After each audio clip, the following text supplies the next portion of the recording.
La France n'a pas une position ambiguë et j'ai été heureux de le redire au président Touré, avec qui j'ai eu un entretien approfondi et évidemment très amical. Le premier message que j'ai voulu exprimer, c'est l'attachement de la France à l'unité et à l'intégrité territoriale du Mali. Pour nous, c'est un principe absolument fondamental et à aucun moment nous n'avons varié sur cette ligne-là. Deuxième message, c'est qu'il n'y aura pas de solution militaire dans ces affrontements et qu'il faut donc prendre la voie du dialogue politique aussi inclusif que possible avec tous ceux qui doivent s'asseoir autour de la table, et le président m'a tout à fait confirmé que c'était son intention.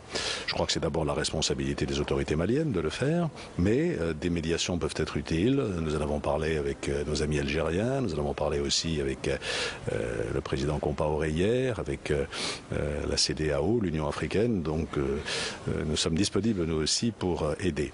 Le troisième point qui me paraît très important, c'est que le calendrier électoral soit respecté. Le président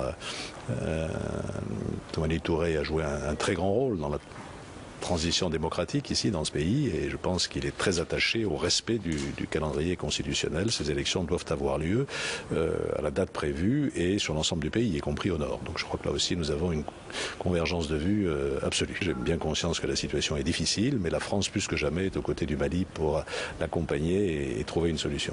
C'est pas plus simple de demander aux rebelles de déposer les armes, puisque c'est le Mali qui a été attaqué, c'est la République qui a été attaquée. On a l'impression que les rebelles sont confortés dans leur velléité sécessionniste par la France. Il y a l'aile politique, le siège à Paris et tout. Est-ce que c'est pas plus simple de leur demander de déposer les armes? D'abord, je ne comprends pas très bien le procès d'intention qui est fait à la France par une partie de la presse ici. Notre position a toujours été très claire. Nous n'avons jamais mis en cause, je le répète, l'unité et l'intégrité territoriale du Mali. S'il suffisait de demander le dépôt des armes, si cet appel était entendu, ce serait parfait. Mais si l'on s'enferme dans cette vision des choses, si l'on continue à aller vers des affrontements, il n'y aura pas de solution. Mais en invitant les rebelles, justement, les deux parties à la table des négociations, est-ce que vous ne légitimez pas un peu ces rebelles-là? Est-ce que vous connaissez dans le monde un seul exemple de situation dans laquelle on fait la paix sans parler à ses adversaires ?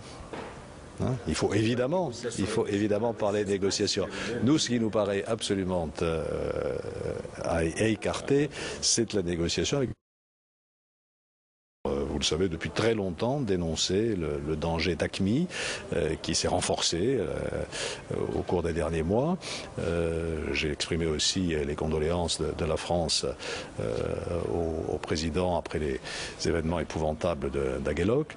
Donc pour nous, il n'y a aucune espèce d'ambiguïté. Le terrorisme est l'adversaire numéro un et AQMI nous menace, nous aussi directement.